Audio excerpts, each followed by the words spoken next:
Coming to you from the mountains and the plain, the only conservative voices brave enough to push back. This is the Conservative Daily Podcast with Joe Otto. That's what the Second Amendment was designed to do. If you're going to do something to nullify or take away my rights under the Constitution, come get it. Max McGuire. When you look at politicians on the left, they need to convince people that they are victims. A resistance to the resistance. And now your hosts, Joe Otto and Max McGuire. And welcome back to another edition of the Conservative Daily Podcast. My name is Max McGuire, coming live solo today.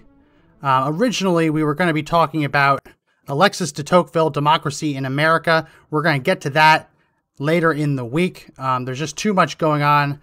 But I want to keep this in perspective. Usually we spend these Saturdays talking about history and political theory. So we're going to keep it in perspective. And the title for this episode is Seriously Though, This Is How Civil Wars Start. And that's not in an attempt to beat the drums towards the Civil War, just to talk about for one episode that what the Democrats, the left, and their allies in the media are doing to discount anyone who comes forward with any allegation of fraud is what you see historically right before serious civil conflict, right before civil wars break out in countries. So we're going to be talking about that today. Everyone, make sure that you hit that share button. Make sure you give us a thumbs up. Make sure you comment. I don't trust my computer to broadcast to YouTube and Facebook simultaneously, so the YouTube video will go up immediately after this Facebook stream is concluded. So before we get off too far into this, I want to address something. People have been leaving comments, which is great. Leaving comments on our podcast, leaving reviews on Apple Podcasts. And something that's been coming up a lot lately is that I should just stop talking. Don't ever interrupt Joe. And I want to make sure everyone knows when I interrupt Joe on our our daily podcast, it's not to try and get the better of him. It's not to prove him wrong. It's not to try and have a gotcha moment. When I make those interruptions, it's for two reasons. One, to try and get out in front of a fact check. There are fact checkers who watch our show on a daily basis, just trying to find something that they can use to take us down. And right now on Facebook, we're one fact check away probably from being taken down completely. So I make those interruptions to preemptively try and get in front of fact checks, but also to make sure that we comply with Facebook's terms of service. Now, we can disagree with them. We could hate them. We can think they're stupid all we want. But if we violate the terms of service, we will get taken down. And there's no doubt in my mind that will probably happen eventually. Facebook will take us down. But I want to make sure that we don't trigger that. So when it comes to doxing, sharing people's personal information, I want to err on the side of caution and not dox anyone who can be reasonably considered to have an expectation of privacy. So when I interrupt Joe, it's not to try and get under his skin to prove him wrong. It's purely to protect the show, the broadcast, and the stream. So I just wanted to make sure that gets clarified because someone left us a 4-star review on Apple Podcasts telling me to stop interrupting Joe. That was the first 4-star review we've received in weeks, and actually dragged down our total ranking. So I just want to make sure that that I explained that. And people say I thought you didn't care about comments. I don't. But there's enough coming in that I just want to explain that this isn't some gotcha moment when I interrupt. It's purely to make sure that we preemptively fact check and protect it. And there are times where I provide Joe with legal advice. I'm not a lawyer, but I've studied the law enough to know when probably things shouldn't be said or should be said. So I'll interrupt in those times, but it's never out of malice. It's never to try and have a gotcha moment. So let's get into this because there's a lot to talk about. And again, hit that share button. Make sure you give us a thumbs up. Make sure you comment. If you're watching this immediately afterwards on YouTube, make sure that you subscribe, hit the bell for notifications, and give us a thumbs up as well. So this is a ruling that just came out of Nevada. This is an Obama judge.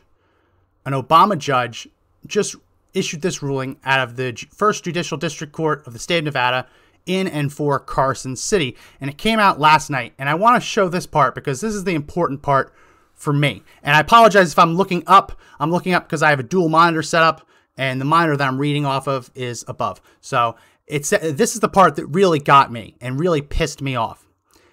This is the part of the ruling. It's paragraph 154. Contestants did not prove under any standard of proof that illegal votes were cast by individuals other than the intended voters and counted, nor in an amount equal to or greater than 33,596. Again, on paragraph 155, contestants did not prove under any standard of proof that illegal votes submitted after deadlines were cast and counted. Contestants did not prove under any standard of proof that any illegal votes were cast and counted. That is so false. And I want to explain why that's so false. I want to explain why this particular part of the ruling, the Obama judge who wrote this went too far and is leaving it open for appeal. So people don't know this. There are different standards of evidence, and there are different standards of evidence for civil cases, and there are different standards of evidence for criminal cases. And it's a tier-based system, right? You have reasonable suspicion, you have basic suspicion, reasonable suspicion, probable cause, right? And then as you go up at the top of a criminal case, you get guilt beyond a reasonable doubt. That is considered to be one of, if not the highest standard of proof, proving someone to be guilty beyond a reasonable doubt. There are different standards of evidence in civil cases, like the preponderance of the evidence, which is more likely than not. But for this judge to state that the 20 binders of evidence of voter fraud, statistical irregularities, affidavits of eye and ear witnesses alleging fraud, and the expert witness testimony does not rise to meet any standard of evidence is simply false, right? What that judge is suggesting is that if you gave 20 binders worth of evidence, the same evidence, to a police officer, that police officer would not even be justified in conducting a traffic stop, right? Reasonable suspicion, the lowest standard you can use to stop someone in a traffic stop, right? A cop can perform a traffic stop based on an anonymous call into 911. If you make an anonymous call, don't give your name, say, hey, I think that I saw so-and-so, I saw a person wearing this, looking like this, driving this kind of car, robbing a bank. That goes out over the airwaves, over the radio waves. The police officer can stop a car that meets that description because of an anonymous tip into 911. So to say that 20 binders worth of evidence, statistical irregularities, right, anomalies, expert testimony, eyewitness, ear witness affidavits, to say that that doesn't rise to any single level of the standards of proof, it's just factually inaccurate.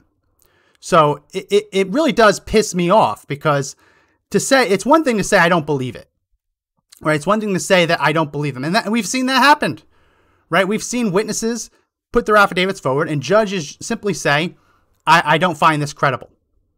They didn't actually hold a trial, didn't actually look into it at all. Said, I don't think this is credible. And they've thrown witness testimony out. And we've seen this in the cases that the Trump campaign and other lawyers are bringing to try and challenge these fraudulent results. The amazing thing, though, is that that's not what we're seeing lately.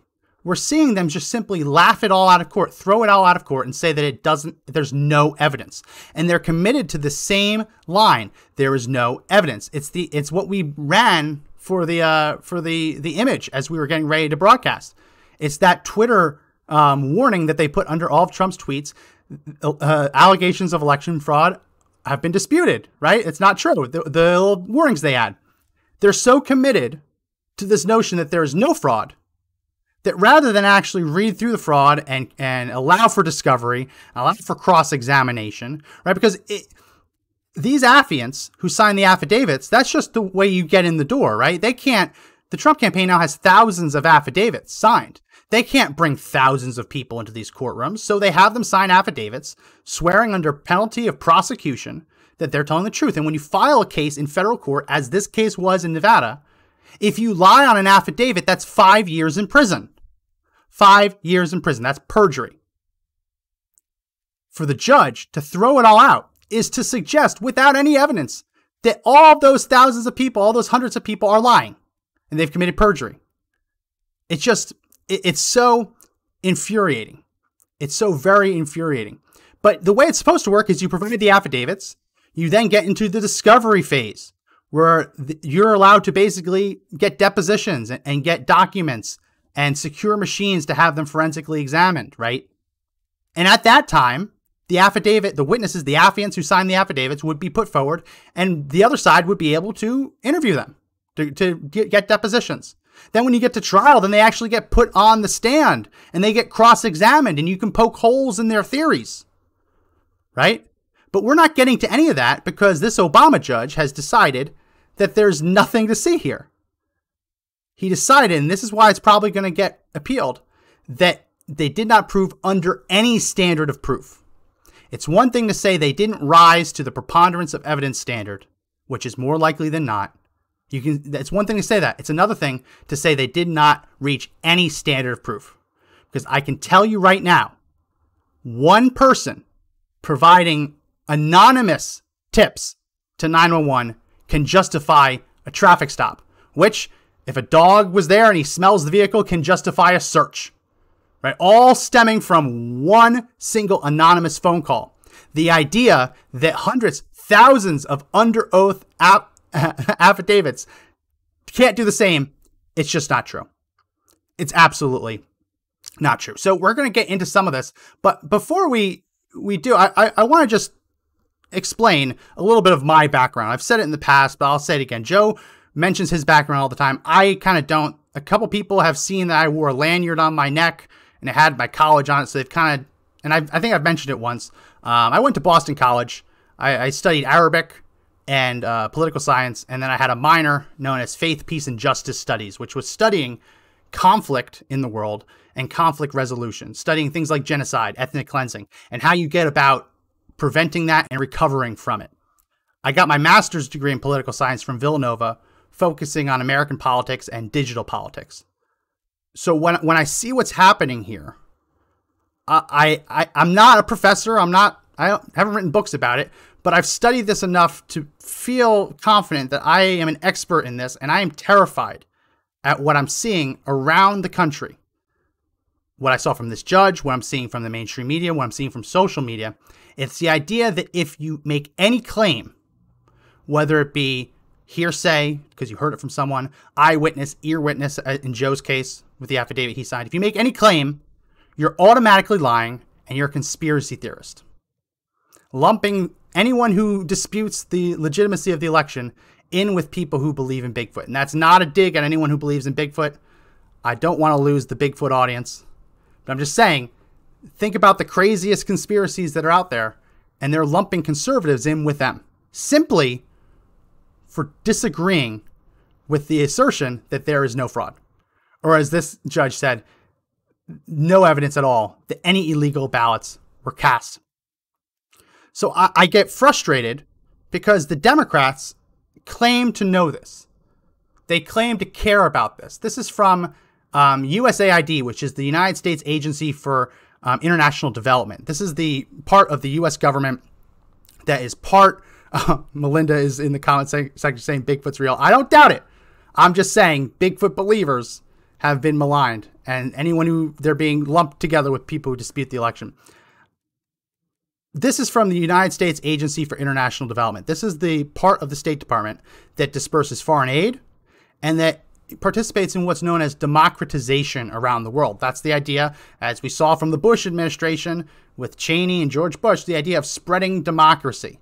That the best way to ensure there's peace in the world is by having more democratic systems. We know for a fact that just isn't true, right? When you force a system of government on a people, don't act surprised when that people resist the system of government that you're forcing on them, right? You look at Iraq, which has the Shia, the Sunnis, and the Kurds. They never wanted to be a country. They never did. It was after the Sykes-Picot Agreement after World War I, where Iraq was cut into this random map, random shape. People in Europe, the English and the French, decided to draw lines on a map and say, that's Iraq. And what they did is they created a multinational state and multi-state nations. What I mean by that is that the Kurds are a nation. They have a national identity. But when the Europeans, when the French and the British decided to draw that line right and create Iraq, they created a multi-state nation, meaning the Kurdish nation was now broken up into two different countries. And they created a multi-nation state, Iraq, with three separate national identities. The Kurds, the Shia, and the Sunnis do not consider themselves to be belonging to the same nation. So don't act surprised when they resist the idea of democracy. They didn't ask for that. They didn't ask to be a country. They didn't ask to all be lumped together. They'd be much happier if they were able just to rule themselves. So we know that the democratization doesn't really work. But this is interesting. I wanted to mention this because this is from a USAID brochure, pamphlet, packet, whatever, that they give to foreign countries on how to make sure that elections are run fairly and that you eliminate any cause for disputing the results. So this is one part of that, talking about new media, which is social media. And it says new media can be employed for rapid dissemination of messages, SMS and social networking sites, documentation of electoral conflict, and information resources. The use of SMS messaging, Facebook, Twitter, live journal blogs, and mobile telephone videos by the Green Movement in Iran after the disputed presidential election has been previously noted. Websites not only convey information, but can be employed as tools to support protest, demonstration, and flash mobs. New media can also be employed in electoral monitoring. In Russian local elections 2010, video footage was put on YouTube of a polling station chairman in the city of Azov as he attempted to mix fraudulent ballots pre-marked for the United Russia Party into the ballot box with other legitimate ballots. So it has long been, this is from 2010, this documentation. It has long been the position of the United States government that social media videos alleging fraud are an important resource in making sure that elections are handled fairly and in making sure that when there are legitimate disputes about elections, that they are kind of resolved one way or another. But what we're seeing now is all that's being thrown out the window. Instead of new media, Facebook, Twitter, websites, the like, being used to prop up and support allegations of fraud, as we saw in Georgia, direct video evidence of fraud. The left has done the exact opposite. They've taken the same line as what we saw in Egypt with Mubarak, right? In Iran with the disputed Green Party, the Green election there, what we're talking about, just the Green movement. What we see in these despotic countries, weaponizing social media to take down any allegation of fraud. Not just the ones that are legitimately disproven, but any allegation of fraud. If you post anything on Twitter alleging fraud, even if it is a literal video of a ballot box being stuffed, as we did, we posted a video of a woman in Philadelphia funneling ballot after ballot after ballot into a ballot box on the street, the drop-off box.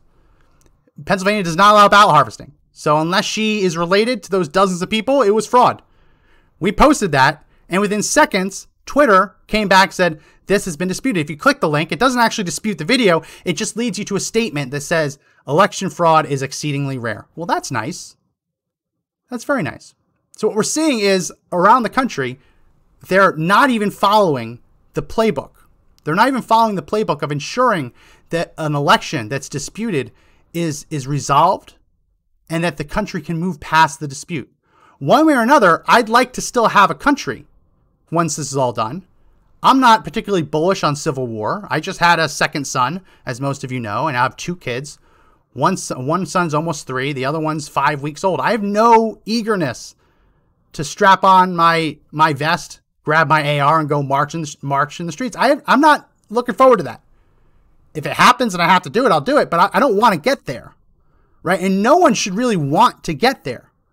We know the pathway to ensuring that election disputes don't devolve into civil war.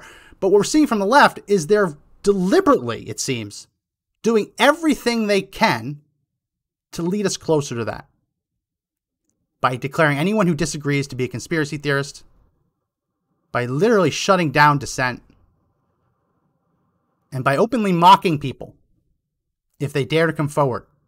I mean, we saw that Representative C.A. Johnson in Michigan calling people liars, asking, well, why don't more people come forward? Well, we don't come forward because you're ruining our lives.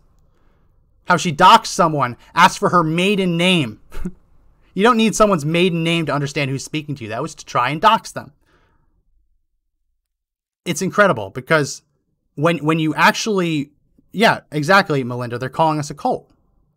I'm not a cultist, right? I just explained my background, my pedigree, as the leftists in ivory towers would call it. I like to think of myself as an educated person. And when I see news reports that everyone's being funneled out of a Georgia vote counting center because of a burst pipe, and then you learn that there never was a burst pipe, it was a leaky toilet that had been fixed hours earlier, and then you see the video that no, everyone didn't leave, 4 or 5 people stayed behind, they ran ballots, some of them multiple times through the tabulators, and oh, lo and behold, they did it without any election observers present because they kicked everyone out, said they were done for the night, and oh, coincidentally, that corresponds to the spike in over 20,000 votes for Joe Biden, which would give him the win in Georgia. I don't consider myself a conspiracy theorist, right? I follow facts, I follow logic, and I make informed decisions, rational decisions based on what I see, what I read, what I hear. To say I'm a conspiracy theorist, to say anyone watching this is a conspiracy theorist, just because we disagree with the Associated Press, just because we disagree with the Fox News decision desk, right? Just because we disagree with the office of president-elect, which doesn't actually exist, that we're kooks, we're loons, we're conspiracy theorists, right? It's incredibly damaging. The only reason you say that is if you expect to go on without those people, right? And maybe we've become that fractured. Maybe we've become so fractured that the left thinks they can live in a country without the right, or vice versa. No, ultimately we need everyone, right? It's the house divided amongst itself cannot stand. Ultimately, we want to all be working together. We don't want to be marching towards secession, right? As I mentioned on the podcast the other day, who do you shoot at? The cops? No, they're not happy about this. We've talked about how the military ballots have been basically changed to steal the military vote. You're not going to shoot at the military. Who do you shoot at? How do you have a civil war? No one wants this. I mean, I'm sure some people want it, but no one actually wants this. But if you watch what the Democrats are doing, they're not even making an effort to bring the country together. For all of Joe Biden's talk of restoring the soul of the nation, bringing the country together, notice how they're not doing any of it. And I think it's hilarious that for 4 years, they allowed anyone to get on television and claim that Donald Trump was a Russian spy, even if they had no evidence, right? Washington Post, New York Times, all these newspapers ran story after story of anonymous sources. You don't even have to present your source. That was all presented as fact. People got Pulitzers for this stuff, for the Russian collusion hoax. It was a lie. They spent 4 years calling Donald Trump an illegitimate president because of nothing. Because of rumors, because of unsubstantiated conspiracy theories that Donald Trump was in a Russian hotel and he was being peed on by hookers. That was the crux of the entire thing. That's what it was in the dossier. They spent 4 years going on about this. And people won awards. People won Pulitzers, right? Washington Post changed their whole line to democracy dies in darkness. Oh. It was all a lie. It was all false. Remember when Donald Trump said he was spied on, that they tapped his wires? So no, there's no evidence of that. Well, they went after him because technically they wouldn't use wiretaps on a cell phone because you're not really tapping into a wire. They said, okay, fine, that's not technically the term. But then they claimed that there was no surveillance at all, which was a lie. We know there was surveillance from the Carter Page FISA warrant, right? So they're able to push these lies with the circular reporting, with the laundered reporting, basically using each other's reporting to back each other up, even though they're all relying on the same sources. They went 4 years claiming Donald Trump was illegitimate with no evidence whatsoever. We went 4 weeks saying that Joe Biden is illegitimate with piles and piles of evidence. And they say, nope, nope. It's just incredible to me. Does anyone disagree? It's just how they just flipped the switch right there. It went from you can get on TV and you can spout lies even if you have no evidence to switching to nope, nope. I don't care how much evidence you have. It's not enough. Absolutely incredible. And I wanted to show this because this is where it gets really frightening. This is from actually October of this year. Disputed election leads to violence in Guinea. President won a third term, but he has little to celebrate. That's open violence because a disputed election was not handled the right way. One side said we won. The other side said, whoa, whoa, whoa, what? He said, no, I won. It's over. Actual violence. You look at this. Ivory Coast jittery after a disputed election. After a turbulent election, life is yet to return to normal in Ivory Coast economic capital. I'm not even going to try and pronounce that name. Several instances of election-related violence risked plunging the country into crisis in 2010.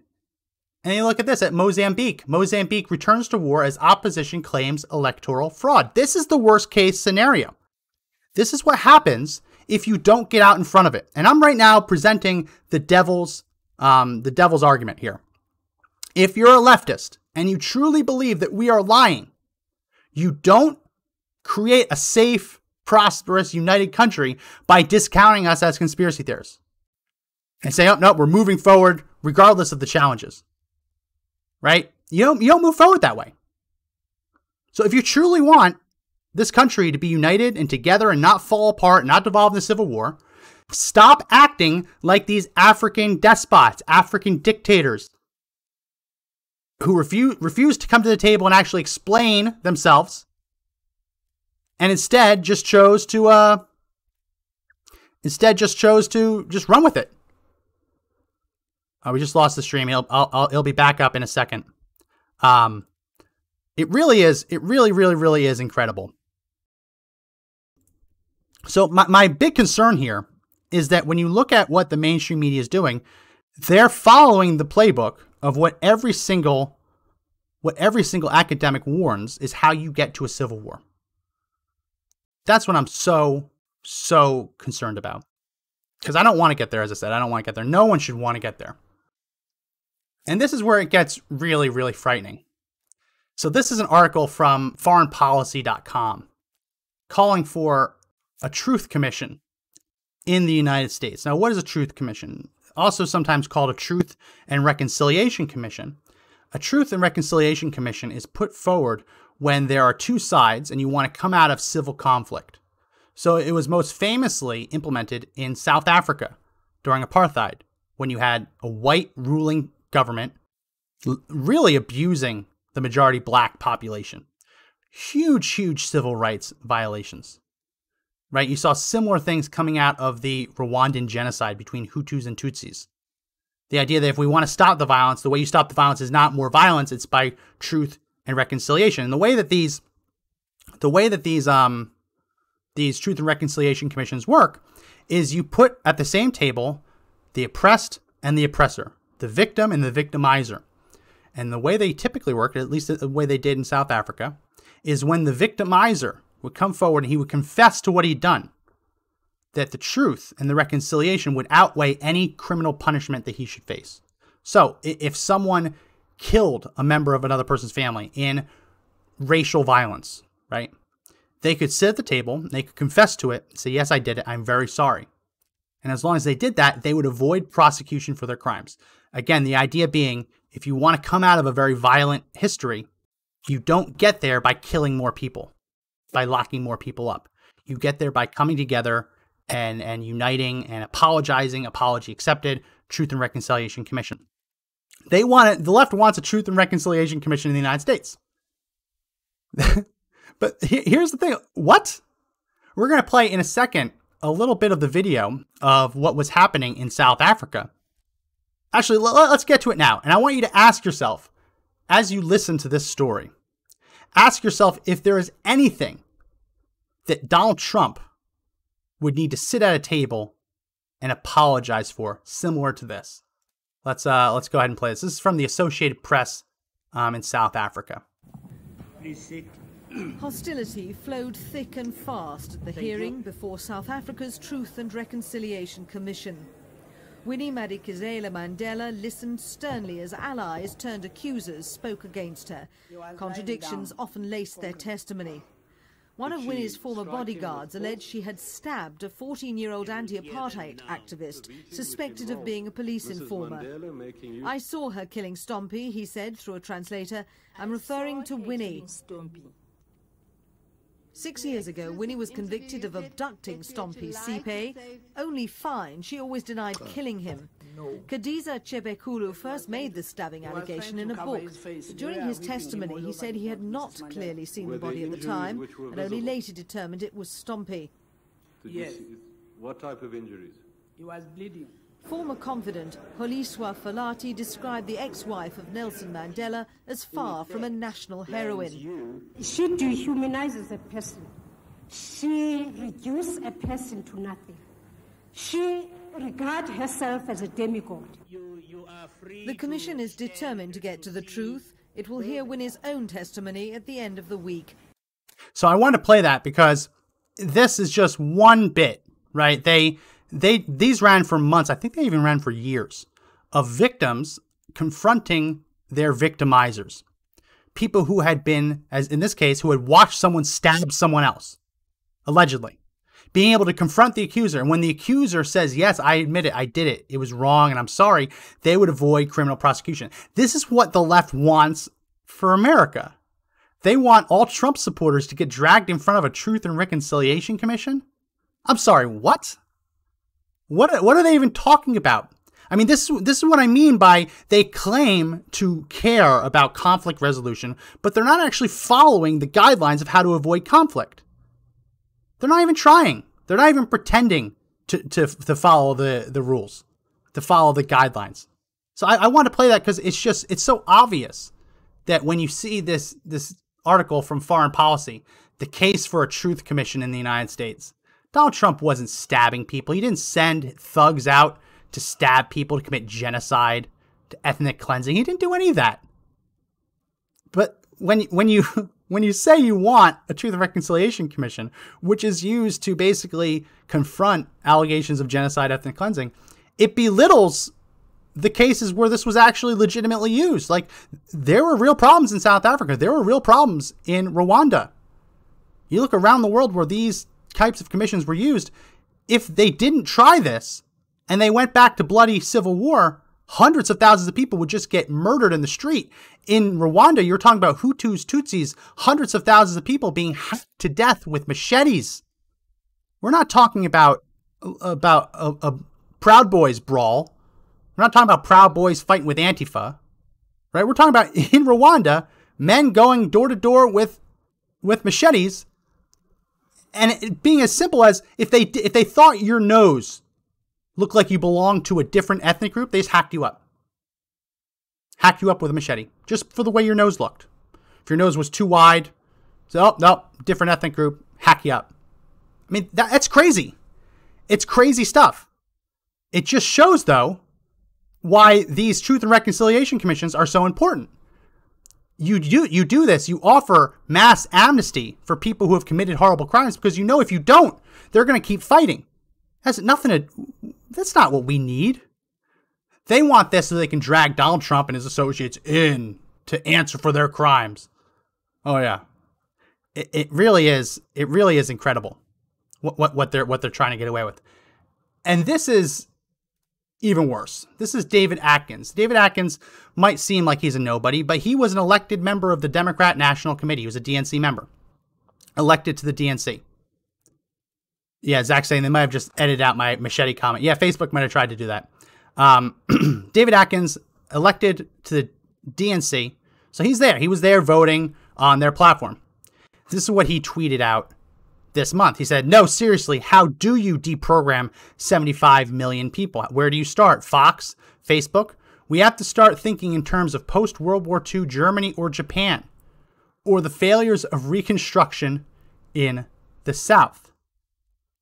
This is not your standard partisan policy disagreement. This is a conspiracy theory-fueled belligerent death cult against reality and basic decency. The only actual policy debates of note are happening within the Democrat coalition between left and center left. I know conservatives are upset by some of the responses here, and yeah, many are out of line. But what do you expect people to do in self-preservation? The right has been running 4 years on F your feelings, my conspiracy theories are valid opinions, and we have more guns. You can't run on a civil war footing, hopped up on conspiracy theories, hating everyone who lives in cities, mainlining Fox, Breitbart, QAnon, threatening to kidnap governors and shoot protesters without people trying to figure out how to reverse the brainwashing. I mean, for Christ's sake, conservatives are literally giving themselves COVID just to own the libs. They're dying in COVID wards, insisting they don't have COVID because it must be a liberal plot. People are going to try to figure out how to defend themselves. And no, of course, I'm not advocating re-education camps or anything like that. The point is that conservative infotainment is disinformation propaganda, indistinguishable from cult programming. Social media algorithms enable it. So he wants re-education, but he says, oh no, not the camps. But he does want post-World War II, which you're talking about Nuremberg trials, right? Or where Japanese war criminals were hung.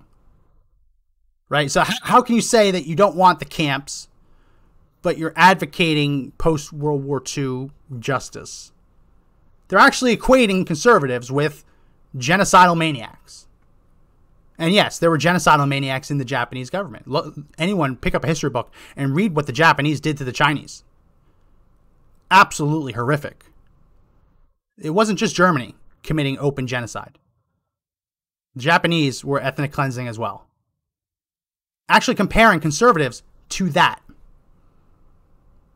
We have to start thinking in terms of post-World War II Germany or Japan. Literally hanging people. Killing them. That's what the left is talking about. Oh no, but we don't mean camps. Yes, there are other people calling for camps. It's a real policy proposal on the left. And how he just demonizes anything we say as being anti... What did he say? Let me scroll down again. It said, he said, oh yeah, he said, what do you expect people to do in self-preservation? What? Again, he's trying to present this to be some kind of actual heated conflict. That, of course, people want to throw conservatives in re-education camps. Of course they do. How else would you expect them to act in self-preservation? No one's trying to kill liberals. No one's trying to murder liberals. The reason they get there is by claiming that speech is violence, right? That's what they've been claiming forever. That if you misgender someone, that's tantamount to violence. Right? If you disagree with Black Lives Matter, that is racial violence, just saying it. I mean, it's crazy stuff. They've been conditioned to actually think that they are under attack. That simply disagreeing that there are more than two genders out there makes you actually, they actually claim that is like an existential threat. That if you disagree with there being only two genders, they say you are threatening the very existence of transgendered people. How dare you? They actually think that it's violence. So don't act all surprised when you see stuff like this. They truly believe that conservatives, through speech, through argument, through disputes of the election results, they actually think that we are committing violence against them. It's just, it's absolutely incredible. How do you come back from this? And that's what we talk. We talk about, if we don't, a couple weeks ago, we talked about the 4 boxes for preserving democracy. And I use democracy with a small d. Capital D democracy is a system where everyone votes, right? Lowercase democracy is just the idea that people get to vote on their own futures. So we are a democratic republic. We're a republic based on democratic outcomes. Not all republics are democratic. Look at what's happening in Iran. Iran has an Islamic republic. That's a republic based on Islamic law, Islamic teaching. Right, so there's a difference. We get kind of caught up in, we're not a democracy, we're a republic. Well, we are a democracy in a lowercase d democracy because we're a democratic republic. You can also call us a representative democracy, meaning that it's not everyone votes on every issue, but no, you vote for representatives. And I mentioned this on the podcast before. It's not a dig, but when people say we're a constitutional republic, that is completely accurate. Every republic is a constitutional republic. It's what that constitution says that's important. The Islamic Republic of Iran has a constitution. They have a founding document that explains how their government's run. That constitution is just horrific, right? It's not a democratic constitution. So we are a constitutional republic. But if we want to actually describe what we are, we're a democratic republic, or we're a representative democracy. Two important ways of describing it. I mean, it's all true, right? You can call us a republic, and it's true. It's just when you actually want to dial into what kind of republic we are, you want to use the most accurate language possible. So I hope that this helped. We were going to be talking about Alexis de Tocqueville's Democracy in America. I still want to do that. I'm going to try and find a way to sneak that in this week, because it really is important. And ultimately, it does talk about many of the things that I talked about today.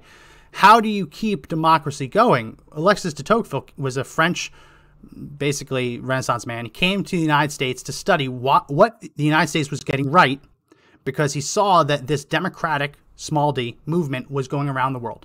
And what you had in Europe was you had monarchs, you had aristocratic rule, which obviously you have the king and queen on top, but you also have the aristocrats, the people with money, people with power, who want to cling to all the power, right? And you saw the resistance between those preset systems of government where the wealthy and the powerful get to pull the levers, and how do you mix that with democracy? Well, we saw what happened in France when you had guillotines. Right? When you want pure democracy, everyone gets a vote, and you have an aristocracy clinging to that power, and it gets heated, you get the guillotine. You literally get inventions created to make it quicker and less painless to execute your political enemies. So Alexis de Tocqueville came to the United States to study how is it that we didn't have guillotine executions in the United States? How is it that we were doing it right when around the world democracies were struggling? We're going up against pre-existing power systems and struggling. And what he found was that we weren't a democracy. We were not a capital D democracy. Our system was designed to make it very, very hard, not impossible, but very, very hard for 50% plus one of the vote to really do anything truly significant. Now, that's not to say that if you elect a president, he can't actually do anything. I'm just saying that if you have 50% of the vote plus one, so one vote more than the majority you need, you can't just go and demonize the other side. You can't just go and strip the other side's rights away. Our system of government protects that. We have the checks and balances, right? We have the Electoral College, which is becoming less and less relevant because Joe Biden will win. If he wins, if he's inaugurated, he will have won less counties than any other presidential winner. So that's exactly what the Electoral College was designed to prevent. Saying, no, you can't just win the big cities, you have to go into the heartland. Well, if Joe Biden's inaugurated, he will have won by pretty much only winning the big cities. Exactly what the founders warned about and why they implemented the Electoral College. But what Alexis de Tocqueville found was that our system was the right way to do it because you temper the worst of mankind, which is the idea of I'm right, you're wrong, and as soon as I get power, I'm going to undo everything you've ever wanted. That's called the other. That's to circle back to genocide theory.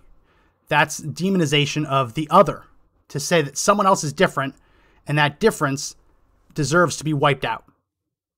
That difference deserves to be wiped out. And that's how genocide starts. It's the demonization, dehumanization of the other side. So when you see this guy, what he's talking about, he is dehumanizing conservatives. He is dehumanizing conservatives. People are going to try and figure out how to defend themselves. Of course they will, because the other side's so evil. They're not human, they're subhuman. Right? Where's he talks about decency? He says they're indecent. Yeah. Conservatives are a conspiracy theory-fueled belligerent death cult against reality and basic decency. So that's that same deal, right? It's the idea that it's not... Go back to, what's her name? Yvette Filarca, the woman who ran an organization called By Any Means Necessary out of California. She was arrested for punching a Trump supporter, and she said it is not an assault to punch a fascist. It cannot be criminal to punch a fascist, right? When you basically say that these are people against basic decency, that's what the Germans said about the Jews, right? You look at the actual propaganda that was spreading in Germany in the lead up to Hitler's rise to power, what he was using, right? Comparing Jews to monsters, eating children. You go through history, and this imagery has always been there, right? When you dehumanize the other, it's very easy to kill them because they're not human. It's not murder if it's not human, right? You can't be charged with murder for killing a dog. It might be animal cruelty, but they're not human. Same basic premise of what we're seeing here. So, people saying I froze again. Yeah, they took me down again. But we're back up. I got to figure out how to fix that. So I froze at temper. Yeah. No, our system of government tempers the worst of mankind, which is that as soon as you gain power, you want to just basically take out the other side. It's very basic human reaction. Whatever you want to call it, you call it a part of our lizard brain, whatever you want to call it. It's why people are so prone to violence, if you believe that, right? It's the idea that we're all not all that removed from cavemen days, right? That there's still that part of our brain that is there for self-preservation, is afraid of anything that isn't like us, and is willing to use violence at all costs to protect our interests, right? That's the basic part of humanity, depending on which political thought you subscribe to, which psychological position you subscribe to. But when you see this, they're leading us towards it. They're absolutely leading us towards it. So what Alexis de Tocqueville found was that our system is designed to make it so that they can't get away with that. So that when you win a presidency, you can't just say, okay, the other side's evil, we're going to throw them all in death camps. Hey, you can't do it. On the one hand, you have the Supreme Court, you have Congress, the checks and balances, but you also have federalism. You also have the idea that the federal government can't just go into states and lock everyone up in camps without due process of law and actually proving that they deserve to be incarcerated. So there's lots of these things in place. And I know I said we weren't going to talk about it. I kind of just did talk about Alexis de Tocqueville, but it's really interesting stuff, because what we see with the left is after this election, they're like, okay, we won. And they want to do everything that Alexis de Tocqueville explained was the worst in humanity, right? The left is one step away from pulling out the guillotines. When you see about truth and reconciliation commissions, when you see, oh, I want him prosecuted, want Trump prosecuted, I want his whole family prosecuted. These are things you hear from the left, right? I want every Trump death cultist to be prosecuted. That isn't that far removed from the guillotine. It isn't that far removed from Rwanda, the genocide, Hutus versus Tutsis. It's not that far removed.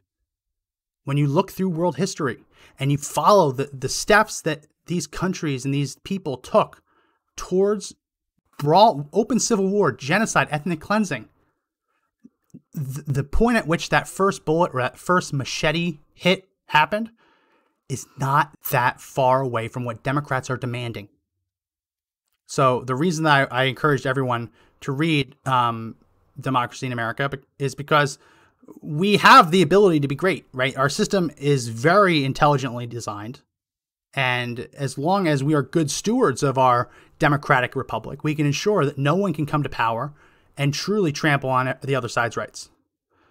But the other reason I wanted everyone to read it, and if you haven't read it yet, you can find it online. I believe it's book 2. I talked about paragraphs 6 through 9. Though I highly recommend reading all of it. A lot of it's history about how America came to be, the Pilgrims, Plymouth Rock. You don't have to read all that. I particularly like book 2. It's just, I think this is an important conversation to have. And if we truly want to come out of this, whether Biden wins, whether Trump wins, if we want to come out of this and still be a country, there are things we need to do now to ensure that by the time we get to Inauguration Day, we're not too far gone to still be a country. And I'm not saying you don't fight. I'm not saying you don't get angry. I'm not saying you don't go to the Stop the Steal protest. Absolutely do. What I'm saying is not geared towards conservatives. I'm saying this to liberals. And again, if you have friends who are liberals, I highly suggest that you share this podcast. We had some disruptions on Facebook. I'll post it to YouTube. There won't be any disruptions there. I highly suggest that you share this with liberals. Open their eyes, because they're going down a path that there is a point of no return. I like to think that we're not going to have genocide in the United States. I love to believe that. But I see, as we had our Thanksgiving episode, I see what's happening in New York where the entire pandemic is being blamed on Orthodox Jews. Again, that is one step away from people getting in a pickup truck and shooting Jews. It's one step away. And you can say, oh, well, no, we'll never take that step. We shouldn't even be anywhere near that step. Same thing's going on here. So again, I highly recommend that you share this. Make sure that you like, comment, and share on YouTube when I post this. Make sure you give us a thumbs up. Make sure you hit the subscribe button, hit the bell for notifications. And I'll also remind everyone to please, please, please do subscribe to the audio podcast on Apple Podcasts. We're also available on Google Play Store, on Spotify. I have to scroll down and read it. A lot of times it sounds like I'm not reading it, but I actually am. We're available on Google Play Store, Spotify, Pandora, iHeartRadio, TuneIn, and Podbean. So definitely make sure you check us out there. We also go live Monday through Saturday, 2 p.m. Eastern. I'm thinking about starting a Sunday, and where it's just called Sunday Gun Day, where we just talk about guns, but that might be a separate podcast. But again, make sure that you like and follow our Facebook page. Make sure you subscribe, hit the bell for notifications on YouTube as well. I hope that everyone received the text alert today. I sent it out. Everyone should have gotten it. I'm hopeful that they did. If you didn't, let me know and I can check it out. That was only my second time trying it myself, so I hope that it worked. But if you like the show and want to receive those notifications, you can text FREEDOM to 89517. Text FREEDOM to 89517, and you will get that text alert. Also, make sure you subscribe to our email newsletter. Link in the description. Follow us on Parler at Conservative Daily. I am at Max McGuire. Joe is at Joe Altman. Make sure you like us on Parler as well, because eventually we will be leaving Facebook. And before I go, I have to mention that we do have this store in the Conservative Daily store. Come and Take It Christmas, selling like hotcakes, modeled after the Texas Revolutionary Battle Flag. Come and take it. When the Mexican army demanded their cannons, Texas said, nope, come and take it. Well, instead of a cannon, we have a Christmas tree. They're trying to cancel Christmas, and they think they can get away with it. So if you don't want them to cancel Christmas, make sure you check out the link in the description. Pick up your Come and Take It Christmas t-shirt today. It will arrive before Christmas with standard shipping still, so make sure you check that out now. So again, my name is Max McGuire. That's it for this Saturday edition of the podcast. Remember that the fight to take back our country clearly is not over, but the only way we win is if we all stand up and fight together.